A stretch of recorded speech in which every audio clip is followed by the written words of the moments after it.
Welcome to Markets Now. I'm Michelle Rook along with Chuck Shelby with Risk Management Commodities. We're seeing sharply higher livestock prices as we move through the mid-session. The grains have lost ground. We're mixed to lower there. And Chuck, let's talk just a little bit about some of the forces that are kind of pulling or tugging at the grain market. We started off with corn and soybeans, maybe a little help from this lower crop rating, but you also have folks that are gearing up for the WASDE and watching this extended forecast. So kind of that's where the tug of war comes somewhat, isn't it?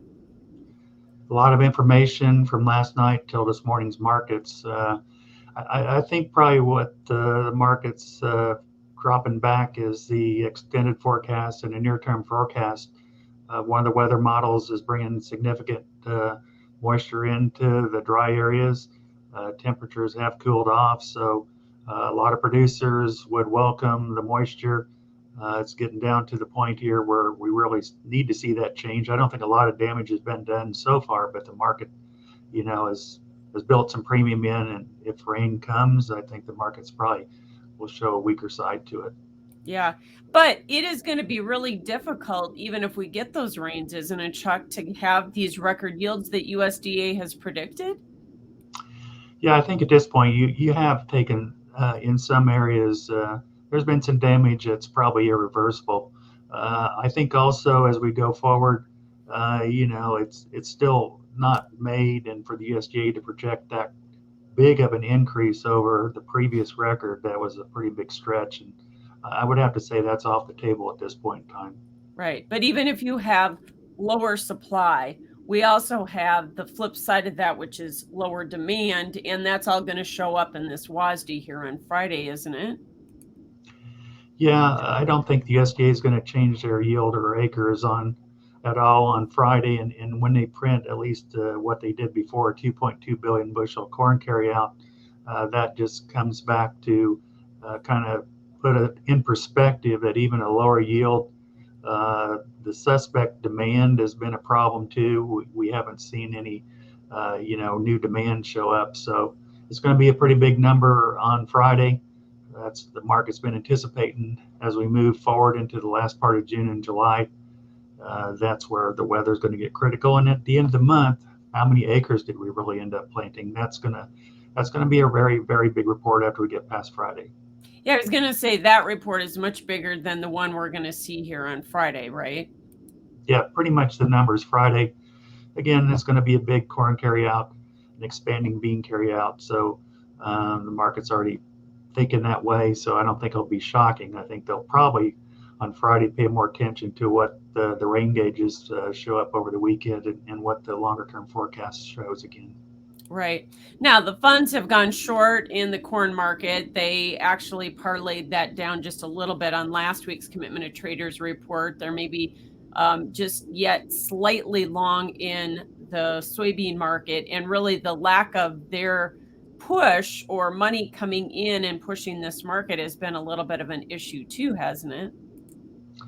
Yeah, absolutely. We've talked about it many times as producers. We love the funds when they decide they want to buy the market, and take it, beyond probably what it normally would. And now as we're seeing as producers, the other side of the coin where funds tend to overdo it, over exaggerate. I think they got a little bit carried away, and we're using that record corn number carry out to push this market down. I think some of them are, a little cautious here with the kind of weather we're having, and I think you're seeing kind of a little bit of premium put back in the market. Ultimately, though, eventually, if we end up having a big crop and a big carry out, you'll probably see the funds return and become sellers. On flip side, if the weather doesn't pan out and rain, you'll see more liquidation by the funds, and push the core market back higher.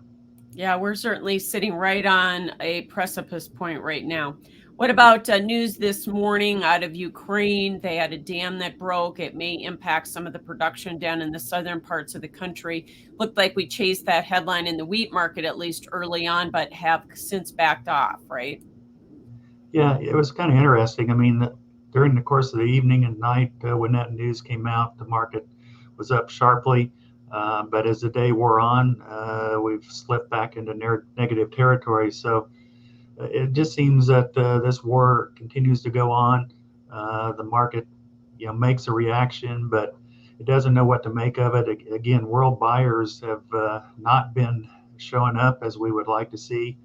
In the long run, I do believe, though, that the production out of Ukraine, as this war intensifies during the summer, is certainly not going to be what it was. And how much grain gets exported out of the country, that's going to continue to decline. So in the long run, I think it's a supportive factor, but in the short run, overnight, probably saw a little bit of fund liquidation, but we're right back to where we were yesterday after it all plays out.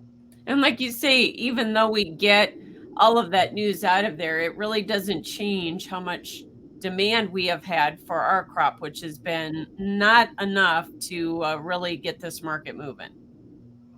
No, we're just seem like we're treading water. One of the things the funds are heavily short. Somewhere down the line, they will cover their positions. That's how they make money. Right. But so far, we haven't been able to get a catalyst enough to make them make a major move. Yeah, it's crazy how short the funds are, especially in Chicago wheat at this point.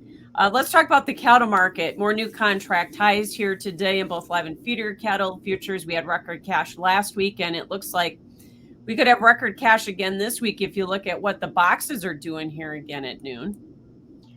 I know the price to the consumer is higher, but it just hasn't been high enough to stop them from buying. And I don't know where that point is. I think eventually the supply of beef may be the catalyst that stops the market. There's just not enough around. The consumers continue to spend money.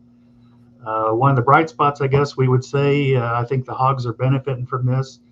We have ample supplies there. I think that short supply of beef is going to pull the hog market up simply because there's not enough beef to go around and there's ample supplies of pork.